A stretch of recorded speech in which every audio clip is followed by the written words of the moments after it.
सध्या गाजत असलेल्या पेपरफुटी प्रकरणाचा निषेध करण्यासाठी, त्याचप्रमाणे शिक्षण मंत्री धर्मेंद्र प्रधान यांच्या राजीनाम्याच्या मागणीसाठी आणि पर्यावरणप्रेमी सोनम वांगचुक यांना पाठिंबा देण्यासाठी चिपळूणमध्ये शेकडो विद्यार्थी, विविध संघटना आणि नागरिकांनी प्रांत कार्यालयावर दणदणीत मोर्चा काढून प्रांताधिकाऱ्यांना निवेदन सादर केले।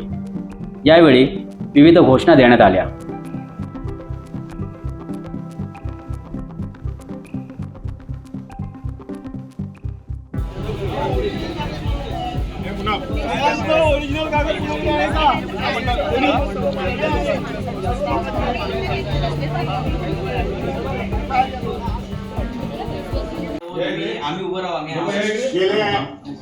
गेल्या अनेक वर्षांमध्ये पेपर फुटीचे अनेक प्रकरण आपल्या समोर आलेले आहेत आणि या पेपर फुटीमुळे विद्यार्थी, पालक यांना अतोनात त्रास झालेला आहे। यामध्ये कोणत्याही प्रकारचं गांभीर्य सरकारकडे नाही। त्यामुळे विद्यार्थी, पालक आणि सर्व नागरिक प्रचंड तणाव आणि भयग्रस्त आहेत। त्यांना कोणत्याही प्रकारची उत्तरं देण्याच्या मनस्थितीत सरकार नाहीये। या विरोधात कोणी आंदोलन करायचं म्हटलं तर हे सरकार ते आंदोलन दडपण्याचा प्रयत्न करत आहे। हे गेल्या 21 दिवस उपोषण करणाऱ्या वांगचुक यांना ज्या पद्धतीनं हुकुमशाही पद्धतीनं जबरदस्तीनं उचलण्यात आलं आणि हॉस्पिटलाइज करण्यात आलं, त्यावरून हे सरकार, केंद्र सरकार सामान्य माणसाबरोबर अत्यंत क्रूरतेने वागत आहे हे सर्वांच्या निदर्शनास येत आहे। कोणत्याही परिस्थितीत कोणालाही न्याय द्यायचा नाही। आपल्याला सर्वांना माहिती आहे की इथं जर पत्रकार असतील तर इतक्या वर्षात या सरकारने एकही पत्रकार परिषद घेतली नाही, जेणेकरून समोरचा जो प्रश्न विचारतोय त्याला उत्तर द्यायचं त्यांचं काय कामच राहत नाही।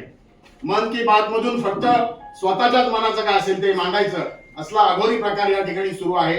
आणि यामुळे याचा निषेध म्हणून या सर्व शांतताप्रेमी, शिक्षणप्रेमी, विद्यार्थी आणि पालक यांच्या वतीनं हा एक शांतताप्रिय असा लॉंग मार्च काढण्यात आला, जेणेकरून आमचं म्हणणं या पेपर फुटीबद्दल असेल किंवा ज्या पद्धतीनं सरकार सामान्य माणसाची वागतंय, क्रूरतेने वागतंय, हा सगळं आमचं जे म्हणणं आहे या निवेदनाच्या माध्यमातून आपण सरकारपर्यंत पोहोचवाल अशी आमची इच्छा आहे।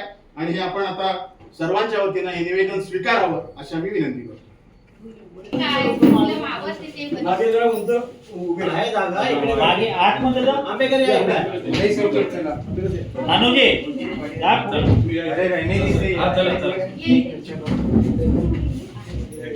दिल्लीमध्ये जंतर मंतरवर आज लाखो युवा जमलेले आहेत। सोनम वांगचुक यांनी गेली 23 दिवस जे उपोषण केलेलं आहे त्याला पाठिंबा देण्यासाठी दिल्लीमध्येच नव्हे तर पूर्ण भारतभर सगळ्या शहरांमध्ये लोक जागृत झालेले आहेत।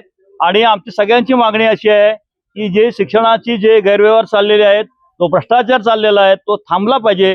त्यासाठी धर्मेंद्र प्रधान शिक्षण मंत्री यांचा ताबडतोब राजीनामा दिला पाहिजे अशी आमची मागणी आहे। आणि चिपळूणमधले सगळे नागरिक, युवा सुद्धा या ठिकाणी आलेले आहेत।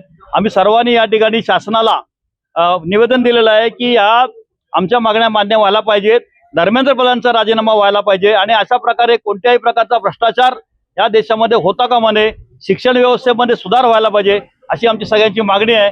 चिपळूणमधल्या सगळ्या संविधानवादी ज्या संघटना आहेत, राजकीय पक्ष आहेत, आम्ही सर्वांनी एका बॅनरखाली, आमच्या झेंड्याखाली, आमच्या तिरंग्याखाली एकत्र आलेले आहोत आणि अत्यंत संविधानिक मार्गाने, शांततेच्या मार्गाने आम्ही या ठिकाणी शासनाचा निषेध व्यक्त केलेला आहे। धन्यवाद।